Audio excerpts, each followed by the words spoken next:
Bueno, primero dar una bienvenida a todas las personas que van a ver este video en YouTube cuando ya los subamos a nuestro canal de Espacio SP.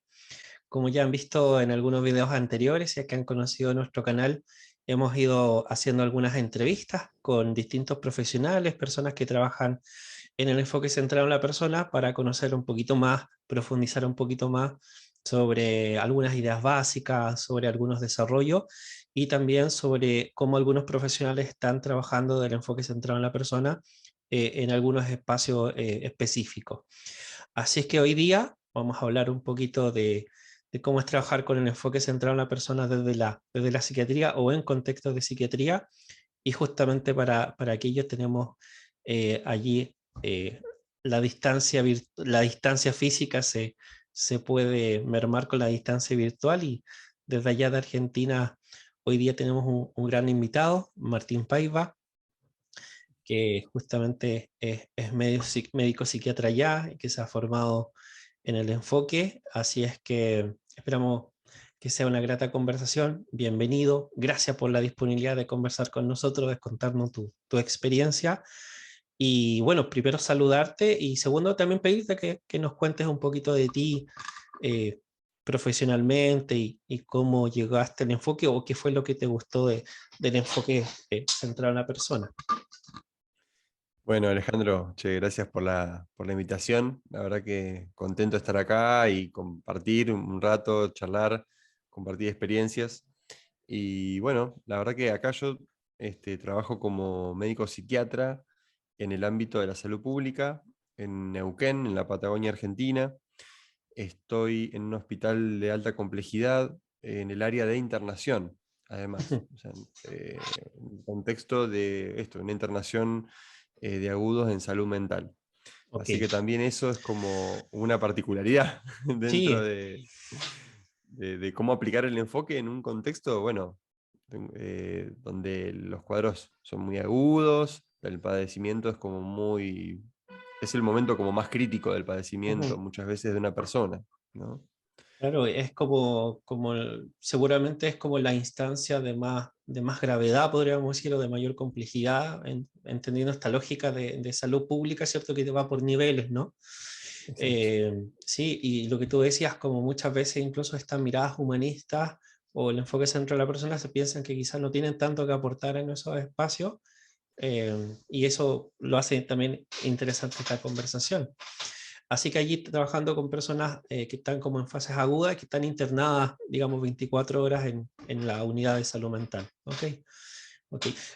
Por ahí escuché, no sé si ahora o en algún momento estabas haciendo urgencias también a veces. Sí, sí, sí, sí.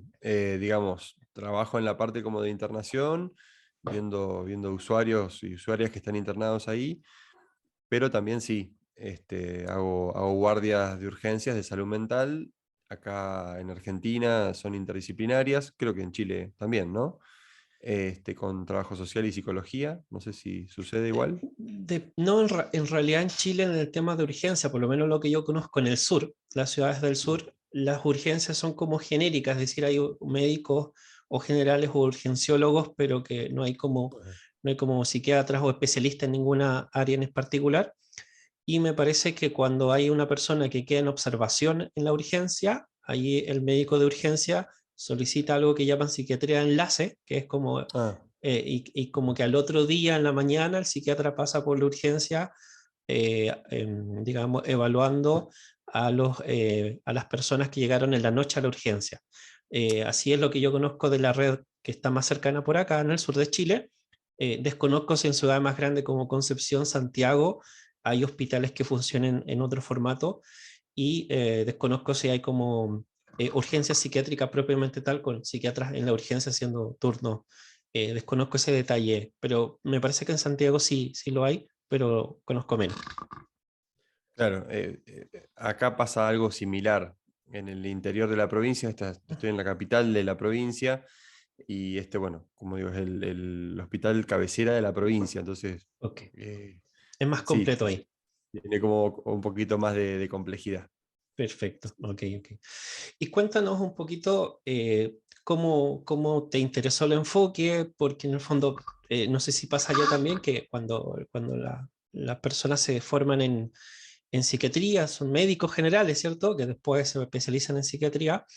Quizás la psicología humanista o la terapia humanista no es algo que revisen tanto, me imagino, o quizás incluso nada. ¿Cómo llegas tú al enfoque y qué te hizo sentido, ¿no? Como quizás de saltarte un poco la vereda de lo que tradicionalmente le enseñan, digo. Tal cual, tal cual. Mira, a mí me pasó, estoy como pensando un poquito, viene a mi mente una frase de Rogers, así como bien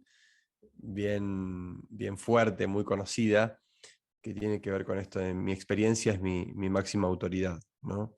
Ujú, Y pensando en eso, me resulta como inevitable recordar esto, es mi propia experiencia con el enfoque cuando yo tenía 20 años más o menos, me hice amigo de alguien que era counselor, porque acá en Argentina existe la carrera del counseling, ujú, en la cual, digamos, las personas que realizan este tipo de carrera se forman mucho en la corriente humanista. Y bueno, con este amigo, la verdad que teníamos una amistad muy centrada en la persona, digamos. ujú, ujú, Y de algún modo ahí yo tenía mucho interés, yo ya estaba estudiando medicina y tenía mucho interés por la psicología, por la psiquiatría, y ahí fue como vivenciar un poco los efectos de un tipo de relación así, donde prime, digamos, justamente la aceptación, las tres actitudes rogerianas, ujú, ¿no? ujú, Lisa y llanamente. Y la verdad que eso fue como tan significativo para mí que siempre me quedó ahí, Rogers, como en sí, la mente. Ni hablar que después mi esposa fue counselor y también vivimos en nuestra ujú, relación ese tipo de modo, de forma ujú, de relacionarse. Este, entonces, bueno, como que a lo largo de mi propia historia, yo sentí como los efectos de relaciones en donde las actitudes rogerianas estaban como presentes y vi sus efectos. claro, ¿cómo impactaba Después, eso? Mm. ¿cómo? ¿Cómo impactaba eso, ¿no? Eso, de vivirlo y ver cómo eso transforma las relaciones, las profundiza, las nutre. Totalmente, Mm. totalmente. Y sucedió igual que con el correr de los años, en un momento, yo ya estaba terminando mi carrera y hice una formación en psicoterapia cognitiva e integrativa. Y Ujú, ahí como que hubo un par de años donde yo me volqué muchísimo más a la corriente cognitiva, algo de lo integrativo también. Y ahí es como que yo creo que ahí tuve como un momento donde, bueno, de exploración más bien. ujú, Y fue bueno haber pasado por eso, fue bastante exhaustivo cómo me metí como en esa corriente, en tercera ola, de ujú, hecho, en la rama cognitiva.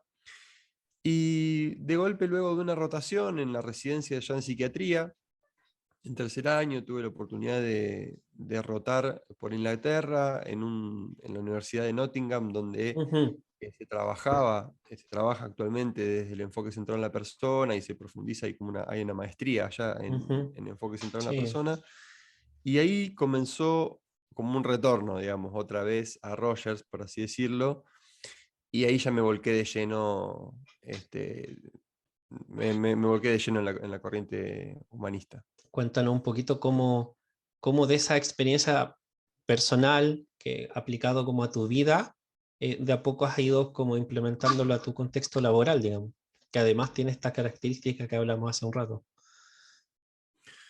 Sí, mira, voy como, realmente cada día que voy al trabajo y que atiendo consultantes que están internados, voy viendo el impacto que tiene esto en las personas, el impacto muy positivo para su propio proceso, el que pueda como acercarme desde un lugar humano, eh, muchísimas veces pensando como en cosas muy concretas, ¿no? Y me estoy acordando de una última situación en La Guardia donde un usuario estaba un poco expansivo en su ánimo, con tendencia a estar como más bien agresivo. Y él en un momento se acercó a mí, se puso como muy cerca y quiso como mostrarme algo como amenazante. Y yo en ese momento le digo, me da mucho miedo esto, Ujú, que vos me hagas así, a mí me da mucho miedo, ¿no? Algo que podría como bien encuadrarse dentro de nuestro enfoque, ¿no? ujú, Mostrarle a la persona algo de lo que estoy experimentando. Y eso rápidamente hizo que la persona eh, girara y empezó como a hacer estos ademanes agresivos hacia un costado. Quería hacerlos, pero eligió protegerme, que yo no sintiera eso. Y esto es solamente un ejemplo. Esto me pasa muy a menudo y sobre todo cuando hay situaciones donde el usuario o la usuaria se torna amenazante porque se está defendiendo, porque entiende que su contexto es hostil, pero donde puede ver que enfrente a él o a ella hay una persona ujú, también que siente, que se preocupa, que tiene miedo, las cosas cambian. Eh, Probablemente no haya grandes cambios en su cuadro psicopatológico, pero sí hay un cambio en la relación y donde juntos podemos empezar a trabajar de otra manera. Yo creo que se establecen cambios en un nivel como mucho más relacional, más profundo, donde hay como muchísima más apertura. O sea, en la persona se observa luego como mucha más apertura cuando podemos trabajar desde este ujú, enfoque donde yo lo que trato es de acompañarlo en su propio proceso. Eh, y realmente como que lo que encuentro es que no hay como gran distinción en los efectos sobre personas que quizá no tienen un padecimiento tan severo como en personas que tienen un padecimiento ujú, muy severo. ujú, Insisto, puede ser que no haya a partir de esto como cambios sustanciales en su ujú. cuadro psicopatológico, como no ocurre desde De otros ningún modelos enfoque. tampoco, Sí, sí, digamos, claro. de ningún enfoque Sí. o difícilmente con medicación incluso. Pero sí hay un cambio relacional, sí se establece algo que deviene luego en mayor acceso a la salud. ¿Por qué? Porque la persona encuentra luego que cuando tiene otra crisis, tiene a dónde recurrir. Ujú, Sabe que hay una persona o que hay un grupo de personas que no lo van a juzgar, que lo van a escuchar, que van a hacer todo lo posible para respetar su autonomía y su singularidad. Entonces es como que ya eso me parece para mí un efecto muy significativo, muy significativo. súper, es como, hay varias cosas ahí, ¿no? Porque uno, o comúnmente se piensa que cuando una persona está en un estado muy grave, como que hay que decidir 100% por esa persona. Como que, en segundo lugar, generalmente se utiliza de una forma muy coercitiva, ¿no? Como Sí, mm, y esto de encontrarse con esa persona, de verla como persona, de ocupar estas actitudes de ser empático, de ser auténtico, de aceptarlo, quizás no es tan común, ¿no? No es tan común y para personas que están viviendo eso, seguramente en su vida no encuentran tanto espacio así. Y encontrarlo en esas situaciones tan extremas, yo creo que es significativo y claro, le hace un sentido de volver, ¿no? De saber que allí pueden encontrar algo que es distinto. Eh, Me imagino que también es desafiante cuando empiezas a hacer esa transición de decir, bueno, y esto que a mí me hace sentido en otro espacio o en lo personal o en lo que leo, me imagino que igual te pasaron cosas de empezarlo a probar, ¿no? Como ciertos temores, me imagino, o esto de resultará o no. sí, totalmente. Y sobre todo, otra vez, pensando en el contexto en el que trabajo, donde las situaciones son de mucha gravedad. Me sucede cuando atiendo urgencias con personas, por ejemplo, que tienen ideas de muerte o ideación suicida, incluso plan suicida, trabajar desde el enfoque y acompañar a la persona eh, a tomar como contacto como muy concreto y muy pleno con esa idea de terminar con la vida. Y esto que en algún momento creo que Kinjet lo trabaja en el libro que escribe con Carl Rogers, creo que es relaciones humanas, no, ¿cómo es? Psicoterapia y relaciones humanas, ¿no? Sí, psicoterapia y relaciones humanas. Lo que me encanta esto que dice que cuando yo puedo como empatizar con la persona, devolverle, ya sea desde un reflejo simple o un reflejo de sentimiento, elucidatorio, o del que sea, lejos de consolidar aquello que la persona trae, justamente lo que hago es que eso contraste con su experiencia. Y su experiencia es la que de golpe se vea como conmovida Ujú, por ese reflejo y aparezca algo, de lugar a que aparezca algo más de lo auténtico, de lo que está, de lo que subyace.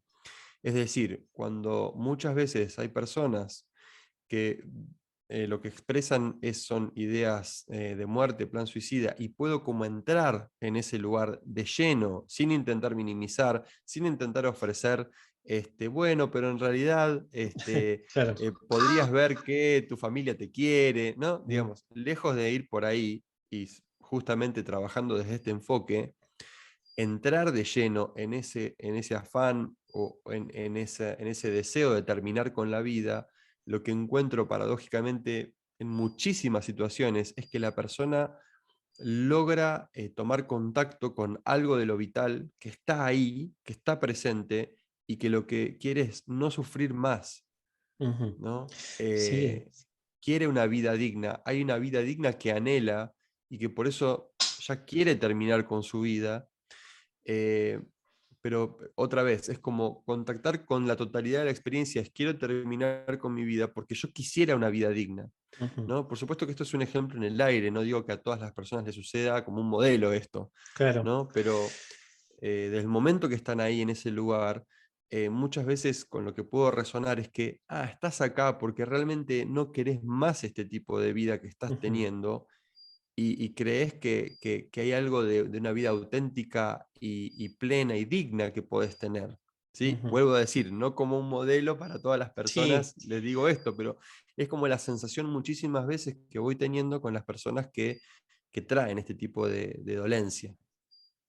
Y me acuerdo también como esa, desde dónde nos posicionamos cuando empezamos en el tema del suicidio, ¿no? En el Mm, sentido de entenderlo no necesariamente como una tendencia autodestructiva, sino en el fondo como una estrategia o como una fórmula o como el único camino que la persona ve para terminar con su sufrimiento. Es decir, más que terminar con su vida, quiere terminar con su sufrimiento. También, en general, eh, digamos, no sí, necesariamente sirve para todos los casos, pero al menos allí es un poco esta lógica de la tendencia actualizante. La persona está buscando lo mejor que puede hacer para ese sufrimiento que tiene. Y como ya ve que no ha tenido, que no hay ninguna otra manera, ya es como ya basta, ¿no? Ya no quiero más, ya no quiero sufrir. Y claro, esto de decirle, mira, la vida es bonita, todo es para mejor, eh, para alguien que está así no tiene mucho sentido. Sí. totalmente. Me acuerdo de algo muy reciente, una situación de guardia muy reciente, en donde una persona, luego de que ahondamos en la cuestión de la idea de muerte, en un momento esta persona ya es como que, no recuerdo exactamente, pero son lugares como muy comunes a donde llegamos, a un lugar como de mucha desolación, ¿no? Como de, bueno, no hay nada para hacer. Y quizá Ujú, mi respuesta en ese momento sea, no hay nada para hacer, ¿no? Como metiéndome muy de lleno en esa ujú, experiencia. Eh, y esta persona, recuerdo como bien este ejemplo porque es lo que suele pasar en este tipo de ujú, procesos cuando hacemos este tipo de acercamiento como a esa ujú, experiencia. Esta persona me dijo, sí, pero hay una célula de mi cuerpo que quiere vivir. Inevitablemente en ese momento lo que me salió es qué fuerza que tiene esa célula, mm, qué potencia. Yo siento como que eso tiene mucha potencia. Probablemente no está del todo ajustado mm, a un movimiento que uno podría como, no sé si fue algo elucidatorio, no ujú. sabría cómo Claro. enmarcarlo, pero en ese momento yo dije, claro, con todo lo que veníamos hablando de un lugar que iba en una dirección hacia terminar con la vida, había una célula que evidentemente tenía una potencia terrible y que la hacía estar a esa persona sentada ahí, en Ajá. ese lugar, en ese Mm. momento, resistiéndose a terminar con su vida, porque en ese momento no se estaba quitando la vida, en ese momento Estaba esa luchando para no célula hacerlo. lo estaba llevando ahí, a la guardia de Ujú. emergencias, para dialogar. Ujú. Entonces, Sí. y esa persona finalmente se fue de alta, pudo irse a su casa. Digo, yo creo que es muy difícil como estimar esto, pero yo, sin temor a equivocarme, digo, se han evitado muchas internaciones Ujú, ujú. por Sí. intervenciones de este tipo. Sí, y muchas veces pasa que como también en enfoque que no es tan popular dentro de estos espacios, estas experiencias, y por eso es bueno conversarlo y poder como también socializarlo, quedan un poco aisladas, ¿no? Porque cuando uno empieza a revisar literatura, hay gente haciendo en varios lugares cosas muy interesantes. Y no siempre se publica tanto y aparte son poco, entonces es una cantidad que queda un poco a veces reducida y estas experiencias que han, como decía Roger por ahí en un libro, ¿no? La gracia de sistematizar y publicar es que las experiencias profesionales no queden encerradas en cuatro paredes. Lo estoy parafraseando, bueno, lo hice textual así, pero no me acuerdo cómo lo hice textual. Y yo creo que eso es muy valioso, ¿no? Como de que se reduzcan quizás cantidad de crisis o ingresos a internaciones, o quizás esta persona si hubiese llegado en otro contexto, con otra mirada, seguramente hubiese quedado hospitalizada, seguramente hubiese tenido una fuerte medicación para que baje la ideación suicida o la impulsividad, y luego cuando ya refiere a otra cosa, se hubiese ido para la casa, si es que no. Porque ese es como el movimiento más tradicional, ¿no? Si no me equivoco. Sí, sí, sí, sí. Ha habido, se viene a mi mente un montón de situaciones. Una situación de una usuaria que en el contexto de internación, en los momentos de mucha crisis, lo que hacía era tomarse el pelo y como arrancárselo. Realmente se Ujú, quedaba con mechones ujú. en la mano. Claro, eso suscitaba como un montón de, sí, probablemente algún tipo de medicación intramuscular, incluso contención mecánica, porque realmente, bueno, por supuesto que la contención mecánica es una maniobra legal en Argentina Sí, claro. y Pero que calculo es un que recurso final, digamos, ¿sabes? Cuando un ya... recurso final, por Ajá. supuesto, pero seguramente, y sucedía estas situaciones con esta usuaria, llegaban a este punto. Y recuerdo una circunstancia donde yo estaba de guardia y esta usuaria comenzó delante mío a hacer esto. Y, y fue muy, muy interesante como ofrecerle en ese momento, porque estábamos como en una parte como de un patio, ofrecerle como ingresar y dialogar en consultorio. Y simplemente me quedé con ella mientras hacía esto. ¿Y qué sucedió? Esto duró muy poco, no continuó, o sea, la reacción habitual como de, no sé, saltar sobre la persona o Ujú, intentar frenar a la persona de manera inmediata, yo noto que muchas veces es como contraproducente.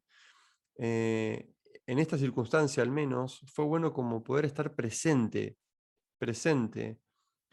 Y bueno, finalmente la crisis se dio espontáneamente, sin ujú, necesidad de ningún tipo de medicación, y donde ella pudo como conectar de algún modo con este enojo, esta frustración. Eh, pero esto, lo mejor que podía ofrecer en ese momento era presencia, era estar ahí. ujú, ujú. Eh, Digo, como estas experiencias hay un montón. Sí, Y eh, bueno, para mí es como muy, muy gratificante poder trabajar sí. así. Y te vuelve seguramente como muy auténtico en el sentido de que no es que salgas del trabajo y tengas una forma de ser y llegas al trabajo y tengas que tener otra, como que te pongas un disfraz y ahora soy el psiquiatra y tengo que actuar de otra manera, sino es como que puedes en el fondo funcionar como desde una misma perspectiva, digamos, antropológica, en el sentido de cómo entiendes a la persona en tu vida privada y en tu vida profesional. Y no como que tienes que cambiar el chip, digamos, de acuerdo a lo que estás haciendo. Creo que eso es interesante. Sí, por supuesto que, como decís vos, intento hacer eso lo más que puedo, lo más que puedo. Sí, sí, sí, sí, sí, sin lugar a dudas. Pero vuelvo como a pensar como en situaciones como muy concretas donde esto de mostrar esa autenticidad frente a lo Ujú, que ujú. sucede. Otra situación con una usuaria con un padecimiento muy grave, que en un momento estaba como insultándome, y le pude decir, estas palabras que vos me estás diciendo, a mí me duelen, a mí me duelen. Y esta persona, otra vez, pudo como encontrarse que había un efecto en lo que hacía. Ujú, ujú. Había un efecto, yo le estaba diciendo el efecto que tenía, sin juzgarla. eh, y cambió su comportamiento esta Ujú. persona en ese momento, Es ¿no? como Esto es muy pareciera fuerte. ser, es como que ofrecerle sensibilidad y eso hace que se sensibilice a la vez, ¿no? Porque me imagino como en la vida cotidiana que cuando pasa algo así, el resto llega y insulta de vuelta o devuelve con, que quizás pasa en la vida cotidiana de la persona. Y acá es como ofrecerle desde la autenticidad mi sensibilidad. Es muy rico Sí, también esto que vayas contando esas situaciones porque lo aterriza más, no queda solo en una idea teórica que suene bien, sino que como que lo aterrizas a esa realidad. Te escuchaba harto desde una versión bien, también bien clásica, como de los principios clásicos del enfoque, que me parece interesante porque siempre está la idea de, bueno, es que si ya hay un problema más complejo es porque hay que hacer mucho más, ¿no? Hay que hacer muchas cosas. sí, por supuesto que no hay que negar que sí, que la enfermedad mental existe, Sí, ¿no? claro, Me sí, gusta sí, como en este punto diferenciar como el padecimiento psíquico, que es algo que vivimos los seres humanos, pero no todas las exacto. personas, vuelvo a decir, el padecimiento psíquico es algo, Ujú, digamos que es de la patrimonio de ser humano, ujú, claro. pero no todos los seres humanos tenemos enfermedad mental, Ujú, ujú, ¿sí? Como ujú, no todos los seres humanos tenemos enfermedad cardiovascular o enfermedad digestiva. ujú, Entonces, la enfermedad mental es una realidad que a veces requiere de otros instrumentos, como por claro. ejemplo los psicofármacos, para que Ujú, la persona pueda tener otra calidad de vida, pueda tener otro modo de comprender la realidad. Entonces, yo creo que este enfoque no pretende como desterrar toda la exacto. cuestión psicofarmacológica más propia de la psiquiatría, más propia de la medicina. Sí, sí, claro. Eh, pero sí creo que desde la rama, digamos, de la psiquiatría, sí se medica más de lo que se debería, ¿no? Entonces, una Ujú. cosa no, como que no quita la otra. Exacto. Y un poco lo mismo sirve para la psicología. No es que yo no tenga que saber qué hacer o no conozca ningún recurso. El tema es que ese sea mi foco, de que siempre Claro, esté pensando en eso y no en el que tengo al frente, sino que sea como una especie de, como cuando se etiqueta algún producto, ¿no? Siempre coloco exactamente lo mismo. No es algo en serie. Y me imagino que con la medicación lo mismo, si bien en la medicación entiendo de que es más estándar, no sé, tales síntomas, tal medicación, no todas las personas reaccionan del mismo modo a X fármacos, digamos. totalmente, totalmente. Algo que me gustaría agregar es que a, a la luz de esto, de la enfermedad mental, y de algunos padecimientos severos, sí me voy encontrando, y esto es algo en lo que estoy trabajando, digamos, no es que lo tengo súper Ujú, súper elaborado, es cuando que a veces tengo que entender o aceptar que hay condiciones, pensando en Rogers, que no se cumplen. Por ejemplo, em, que dos personas en este famoso artículo de Rogers del año 57, ujú, hay personas que no están en contacto, Ujú, no hacen ujú, contacto psicológico, ujú. por alguna razón, pero muchas veces porque hay una enfermedad mental muy grave Claro, sí. O neurológica también, o o un efecto neurológica. neurológico ya. Sí, o un efecto de una enfermedad más de orden más físico, no mental, digamos, que Claro, afecta el psiquismo. Y si no hay contacto psicológico, por más que yo trabaje desde el enfoque central en la persona, no, correcto. hay como un límite, digamos, ¿no? Ujú, ujú. Entonces, eh, por supuesto que, bueno, algunos elementos de la preterapia, que, bueno, vos conoces muy bien, de Gary Prouty, son muy útiles. Yo, la verdad, no manejo muchos elementos, pero creo que capto como el espíritu un poco Ujú, de, ujú, ujú. de- de la preterapia y me han servido mucho para el acercamiento a algún tipo de situación con algunos usuarios. Claro. Quiero ahí para las personas que vean el video que quizás no sepan tanto de las actitudes, de las condiciones todas, porque generalmente, popularmente, Roger se conoce de Roger la empatía, la aceptación, la congruencia del terapeuta, pero Roger describe 6. Entre eso, la segunda es que el consultante llegue en un estado de incongruencia y la sexta es que el consultante perciba las actitudes de su terapeuta. Pues yo como terapeuta me puedo sentir muy empático, pero si el consultante no lo percibe, tan útil no es. Y la primera que describe y que Roger daba un poco por hecho era que para que partan esas otras 5, para que esas otras 5 condiciones se den, tenía que haber un contacto psicológico, es decir, la capacidad, como ahora lo tenemos, de que yo sé que tú eres un otro, que estás del otro lado de la pantalla, que no estás atrás del computador, sino que estás en otro país, etcétera, y mutuamente, ¿cierto? Eh, y Roger no desarrolló tanto eso de qué pasaba si no, ¿no? Eh, Claro. y en ese sentido, entonces lo dio más como un hecho de que, obviamente, en la consulta más ambulatoria eso siempre casi está, se da menos. Y allí apareció después un autor que se llama Gary Prouty, que tenemos un video con Luis, que es el que maneja mucho eso y lo explicó, así que pueden ir a nuestra lista de videos. Y Gary Prouty dice, bueno, pero ¿qué hacemos con los consultantes que no logran esa primera condición de que esté en contacto psicológico? Y ahí él propone una herramienta que igual es del enfoque central a la persona, pero ya no de la mirada tan clásica, sino más de un desarrollo, así como lo es el focusing, como son algunas otras miradas. Y él habla en el fondo de algunas herramientas para trabajar el contacto psicológico puntualmente y que sirve a personas quizás con una esquizofrenia muy crónica, con ya daño neurológico, que en el fondo no es como buscando una transformación de esa persona, sino en el fondo es que logren un mayor contacto, ¿no? Con la realidad o comunicativa, qué sé yo. Y ella habla de los reflejos de contacto, ¿no? Que es una forma muy concreta de empatizar, ¿no?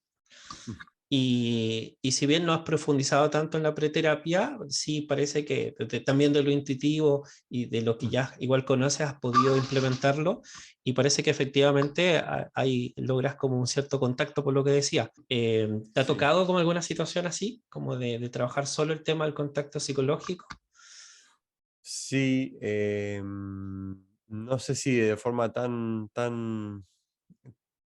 sistemática, o tanto tiempo me refiero, Ujú. pero sí algunos elementos que se hayan como deslizado. Sí, sí, sí, pero sí, lo, Sí. lo- lo- lo he podido Ujú. vivir. Y que es como más integra, por lo menos lo que plantea en la literatura, de que en el fondo es más difícil hacer procesos de preterapias como exclusivos, sino que generalmente se incorpora dentro de una terapia central en la persona o de una intervención central en la persona, porque acá más que estamos hablando como de una psiquiatría central en la persona más que de psicoterapia o de Mm. intervenciones en crisis, podríamos decir, cuando atiendes en la urgencia, ¿cierto? Y me parece eso importante. Y lo otro que tú decías, que me parece muy importante, esto de que el enfoque tampoco niega estas existencias y se puede acomodar también mucho al trabajo interdisciplinario, con psiquiatras, con trabajadores sociales, entendiendo que cada uno tiene un margen de acción. Y así como los psicólogos a veces tenemos que derivar para trabajar como multidisciplinariamente, eh, tampoco el que te deje una medicación ya te deja de hacer un psiquiatra central a la persona. Muchas veces quizás tiene que ver en el cómo das esa prescripción o cómo le comunicas a la persona que quizás necesita ese apoyo farmacológico. Sí, sí, sí, sí, sin duda.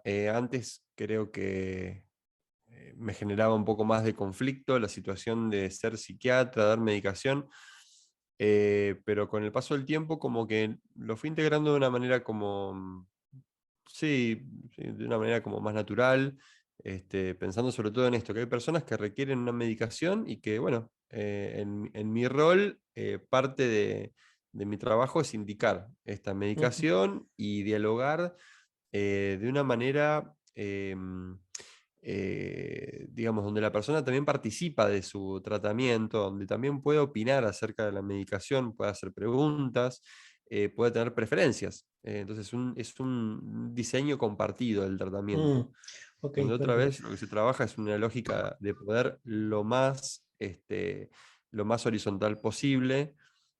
Por supuesto, en ese punto, ahí habría como un rol de experto que Sí, yo claro. tendría, eh, y que está bien, digamos, que es Sí, algo sí, claro. propio, como la persona puede ser experta en otras cosas, digamos, ¿no? Algo que voy pensando ya, eh, no sé, son cosas que quizá sospecho que serán parte del desarrollo de lo que quede por delante en el enfoque, que es pensar justamente en eso, en esa condición de la asimetría. O sea, esos conceptos evidentemente están como ahí, yo siento como un poco endebles en general, como que son conceptos que están, pero no sé a cuántos nos terminan de cerrar, o si hay palabras más adecuadas. Entonces yo digo, evidentemente por ahí puede llegar a haber algún tipo de línea de desarrollo, cuando hay cosas que no terminan como de encajar. Y en esa Sí. línea recuerdo una experiencia bastante reciente con una usuaria que, en el contexto de internación también, en una entrevista, ella me observó mi mano y observó que yo tengo un anillo. El Ujú, único anillo que tengo en mi ujú, mano es este. ujú, Y me preguntó qué significaba ese anillo. Em, y yo pude hablar de eso. Es un significado muy profundo para mí. Tiene que ver con, yo perdí recientemente a mi esposa y este era un anillo de ella. ujú, Entonces es un anillito que yo tengo en mi mano. No tengo más mi alianza, pero tengo este que era de ella. Y ujú, pudimos hablar de eso, le pude contar de eso, y la usuaria se conmovió mucho. Y yo creo, esto es una hipótesis, que, porque luego hubo un movimiento importante emocional de parte de ella con sus propias vivencias, mi hipótesis es, primero, la pregunta es ¿por qué preguntó eso? ¿Por ujú, qué, que en su propio proceso de desarrollo, su tendencia actualizante de algún modo la llevó a preguntar sobre eso? Es un interrogante que no tiene ujú. respuesta, podría hipotetizar mil cosas, pero no tiene respuesta. Exacto. Y lo que sí veo es que luego de eso hubo como un movimiento muy significativo emocional por parte de esta usuaria, que condicionó su alta y su buena evolución. Em, Donde hubo como mucha apertura emocional y tomó contacto con vivencias muy, muy difíciles. Em, y mi hipótesis es, ¿habrá tenido que ver con que quería encontrarse con algo más humano de mi parte, como para ver si juntos podíamos entrar a un Ujú, lugar humano muy difícil? mm. No sé si lo formulé bien esa Sí. hipótesis, pero digo, ¿qué necesidad habría? ¿Habría una necesidad justamente de, a ver, voy a invitar a quién? A que vayamos a un lugar muy, muy difícil de mi experiencia. ¿A un robot? ¿A un técnico? ¿A un Ujú, mm, médico ujú, psiquiatra? ¿O voy a invitar a un humano con una historia? ujú. Y ¿No? Con una que historia le... personal. Es interesante y es complejo, ¿no? Porque todo el tema relacional siento yo, muchas complejidades. Eh, es como muy bonita la experiencia que cuenta. Me parece que va muy relacionado con las otras que contaste también. Cuando dice, esto que me dices me duele, me afecta. Creo que también es eso, ¿no? Como de poner mi experiencia al servicio de... eh, y yo creo que los que trabajamos desde enfoques más relacionales, podríamos decir, como que tenemos estas experiencias, como que sabemos qué, y me parece que cuesta a veces, porque en el fondo es, bueno, ¿y cuándo algo que yo digo va a ser terapéutico, va a ayudar, o va a ayudar a la relación, o cuándo ya tiene que ver con que yo estoy colocando mis cosas y estoy usando la sesión para mí, ¿no? Claro. Eh, Además, aprovechar de agradecerte todos los que nos has contado.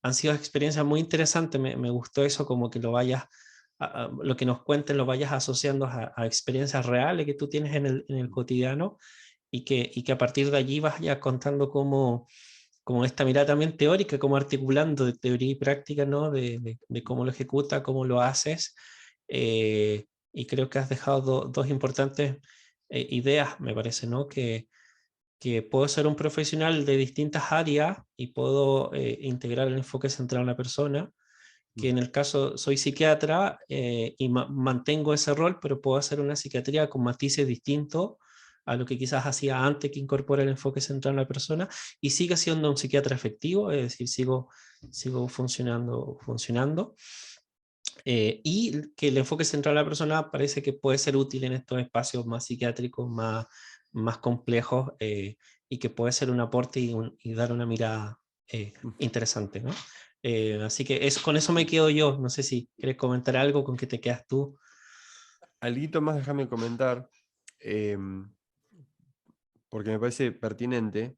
em, Puede surgir la pregunta, bueno, ¿y en qué momento dejás como un poco el rol de estar centrado en la persona y comenzás tu evaluación más como desde el lado de la medicina, como del Ujú, interrogatorio, para llegar a un ujú, diagnóstico y para hacer un tratamiento?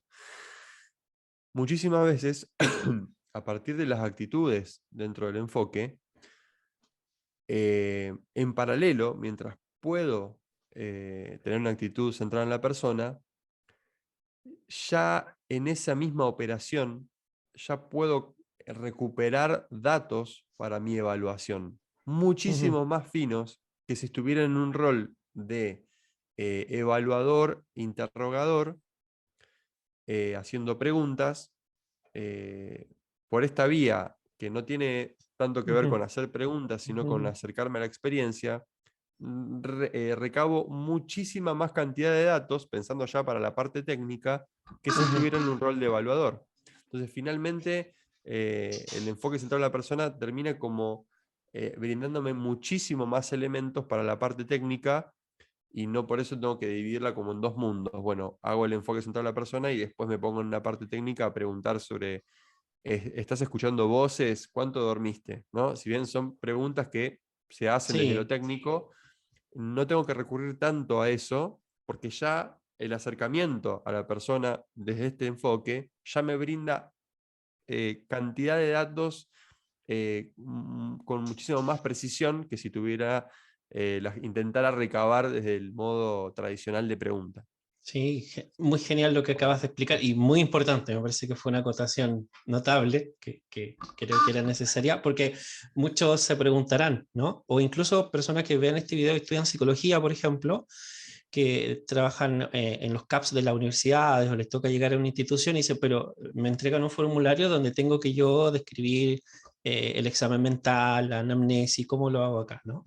Y en el fondo es esa idea, ¿no? Estas actitudes pueden estar en cualquier interacción humana, entonces no habría ningún problema. Solo que el modo de hacer esa entrevista va a ser distinta, quizás no va a ser un interrogatorio, Mm. pregunta-respuesta y nada más, sino que esas actitudes van a estar siempre como de fondo.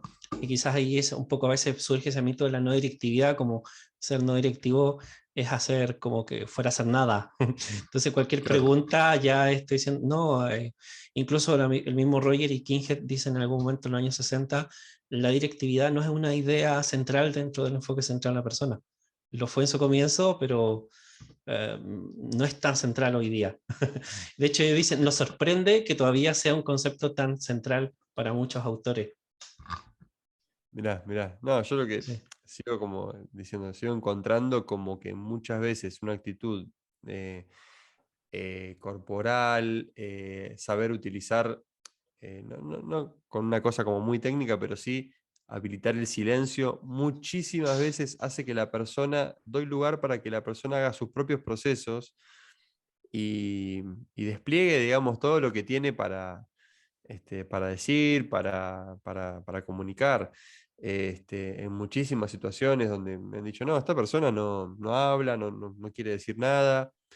Este, Cuando yo puedo estar en silencio con esa persona que no quiere decir nada, paradójicamente se da que la persona empieza como a sentir que tiene lugar para expresarse. Quizá lo que necesitaba era justamente algo en relación a algo del timing, del tiempo, del que quizá no es que no quería o no podía expresar, es que necesitaba el espacio, digamos, bien singular que estaba requiriendo para poder expresar su verdad. Mm. Así que, bueno, eso, seguiría, Sí, pero genial, sí. De hecho, nos pasamos del tiempo que habíamos conversado, pero gracias por tu disponibilidad de querer seguir dialogando. A mí se me pasó rápido la hora. Eh, pero me parece que era interesante todo lo que fuimos conversando, porque no es algo que se converse tanto y me pareció como muy interesante todo. Así es que eso, agradecerte por tu disponibilidad, por contar tu experiencia, también desde eso humano, ¿no? No solamente de lo teórico, mira, yo hago esto, lo hago así, sino siempre, también desde lo humano, que es muy centrado en la persona y nada, agradecerte por eso y también espero que nos veamos de nuevo en otras instancias para hablar de otros temas asociados también al enfoque y en otros campos también, que no es que te quedes solo allí, ¿vale? Así que eso, muchas gracias Martín, un gusto verte y mucho éxito para que sigas en ese trabajo eh, ayudando de esta manera. bueno, Alejandro, un abrazo gigante para todos ustedes allá. Muchas gracias.